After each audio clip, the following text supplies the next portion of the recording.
Dan Nabi Muhammad SAW 14 abad yang lalu menjelaskan kepada kita, sesungguhnya orang yang paling saya cintai dan paling dekat duduknya dengan saya, kata Rasulullah, orang yang paling baik akhlaknya. يطير حرا مدركا نسمو كماله للكون وجه آخر نحيا. بسم الله الرحمن الرحيم. الحمد لله رب العالمين. الحمد لله الذي أرسل رسوله بالهدى ودين الحق ليظهره على الدين كله ولو كره المشركون. أشهد أن لا إله إلا الله وحده لا شريك له وأشهد أن محمدا عبده ورسوله صلى الله عليه وسلم لا نبي ولا رسول بعد أما بعد. Kaum muslimin, ma'asyiral muslimin rahimani wa rahimakumullah. Senantiasa kita bersyukur kepada Allah Subhanahu wa taala atas nikmat yang Allah limpahkan kepada kita. Dan kita senantiasa berdoa kepada Allah semoga Allah menjadikan kita abdan syakura, hambanya yang selalu bersyukur kepadanya. Salawat serta salam semoga tercurahkan kepada Nabi Muhammad sallallahu alaihi wasallam. Kaum muslimin dimanapun anda berada yang dimuliakan Allah rahimani wa rahimakumullah. Pada kesempatan ini kita akan sampaikan satu buah hadis Rasulullah sallallahu alaihi wasallam, yang mana hadis ini berbicara banyak tentang masalah akhlak.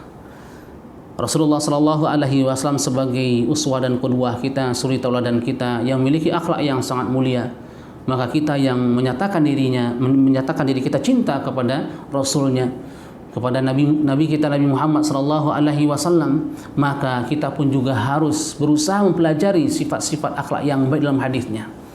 Salah satu hadis yang berbicara tentang masalah akhlak ini adalah hadis Jabir radhiyallahu anhu.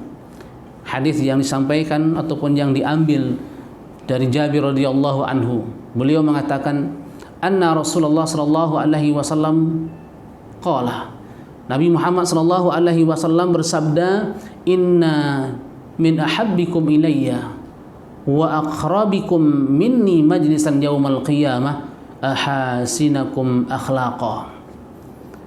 Potongan hadis yang pertama ini disampaikan dalam hadis ini. Rasulullah sallallahu alaihi wasallam menjelaskan, sesungguhnya orang yang paling saya cintai di antara kalian dan orang yang paling dekat di antara kalian duduknya dengan saya, kata Rasulullah sallallahu alaihi wasallam, pada hari kiamat nantinya adalah orang-orang yang memiliki akhlak yang baik. Ahsanukum akhlaqa. Orang yang paling baik akhlaknya. Dan orang yang paling baik akhlaknya ini, kaum muslimin yang dimuliakan Allah, ternyata orang yang sangat dimuliakan di sisi Allah Subhanahu wa taala. Bahkan juga dimuliakan di sisinya Rasulullah sallallahu alaihi wasallam. Bahkan Allah Subhanahu wa taala, Rasulullah memberikan sebuah rekomendasi, diberikan sebuah tempat yang sangat dekat dengan Rasulullah. Siapa yang tidak ingin ya kaum muslimin, yang ingin duduk dekat dengan Rasulullah? Siapa yang tidak ingin dia tinggal bersama dengan Rasulullah dalam surganya? Siapa yang tidak ingin bersama dengan Nabi yang tercinta dalam surganya yang penuh dengan kenikmatan? Tidak ada. Semua kaum muslimin berharap bisa dekat dengan Rasulullah. Dan Nabi Muhammad SAW 14 abad yang lalu menjelaskan kepada kita, sesungguhnya orang yang paling saya cintai dan paling dekat duduknya dengan saya, kata Rasulullah, orang yang paling baik akhlaknya. Kenapa kita tidak berusaha kaum muslimin? Berusaha untuk menjadi orang yang paling mulia akhlaknya. Jangan hanya kita memiliki ilmu, kemudian tidak mampu ilmu kita menghiasi diri kita menjadi orang yang paling baik akhlaknya. Benahilah ilmu kita. Sebelum kita benahi ilmu kita, benahilah diri kita dengan akhlak, dengan memiliki akhlak yang baik. Karena akhlak yang baik ini ternyata menyodorkan kita, akan membawa diri kita akan lebih dekat dengan Rasulullah sallallahu alaihi wasallam.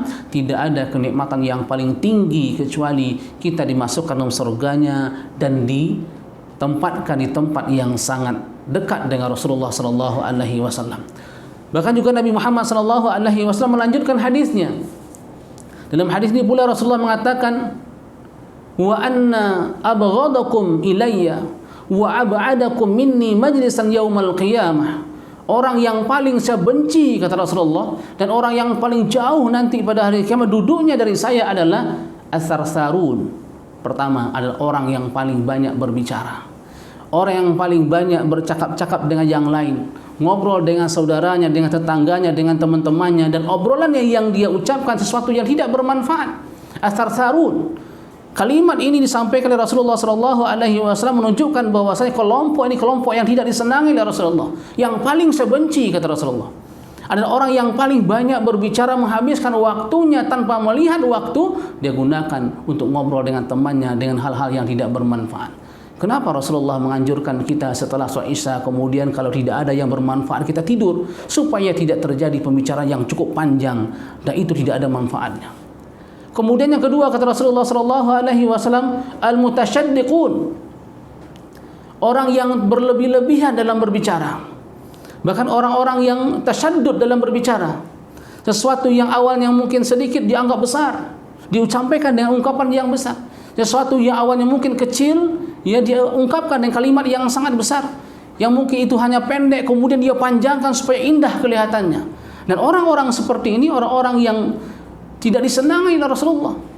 Dan kalau kita lihat di zaman sekarang kaum muslimin yang dimuliakan Allah, orang-orang yang seperti ini orang-orang yang hatinya akan banyak, ia jauh dari kalimat-kalimat yang baik. Bahkan mungkin hatinya akan menjadi kasar. Na'udzubillah min dzalik. Bahkan lebih dahsyat dibandingkan itu, ada yang mati hatinya.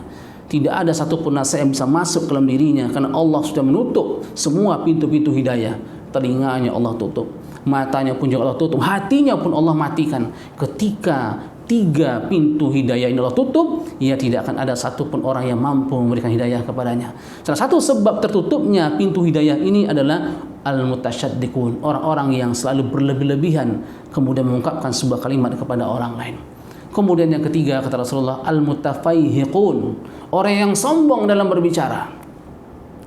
Orang-orang yang menampakkan keangkuhannya, kesombongannya dalam mengungkapkan sebuah kalimat, mengungkapkan sebuah cerita kepada orang lain, sebuah informasi kepada orang lain. Ketika dia menyombongkan dirinya atas yang lainnya, maka ini ternyata sebuah sifat yang tidak disenangi oleh Rasulullah SAW.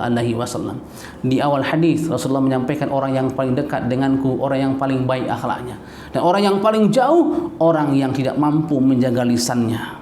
Ternyata lisan ini, na'udzubillah min dzalik, kecil bentuk fisiknya, efeknya sangatlah besar.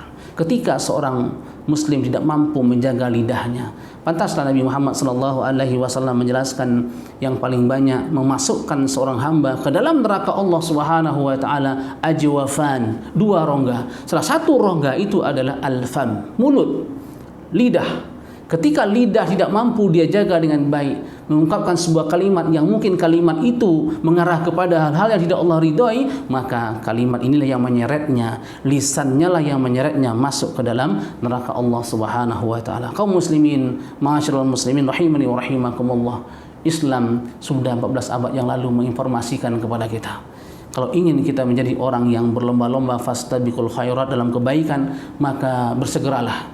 Mumpung kita mendekati bulan Ramadan, maka perbanyaklah persiapan kita untuk bisa menggali dan memperbanyak ibadah kita di bulan Ramadan, mendapatkan fadilah dan keutamaan di bulan Ramadan nantinya. Jangan kita berharap untuk bisa ketemu dengan Ramadan yang akan datang kecuali dengan izin Allah Subhanahu wa taala. Kalau ingin kita sempurna Ramadan ini, anggaplah Ramadan tahun ini Ramadan kita yang terakhir, dan semoga Ramadan yang terakhir ini yang paling Allah terima di sisinya dan diberikan balasan pahala yang berlipat ganda. Dan ingat, akhlak dan lisan sesuatu hal yang tidak bisa dipisahkan. Ketika orang yang punya akhlak yang baik, maka lisannya akan terjaga. Ketika lisannya tidak dia mampu menjaganya, maka akan bisa merusak akhlaknya, akan merendahkan dirinya, orang pun tidak akan peduli dengannya. Subhanakallahumma bihamdika asyhadu an la ilaha illa anta astaghfiruka wa atubu ilaik. Assalamualaikum warahmatullahi wabarakatuh. أنا صنعة أوجدتها يا بريء وملكت فيها معصم الإيمان للحق والعدل التواصي بالجمال عبادة حسن التأمل بالإله وصال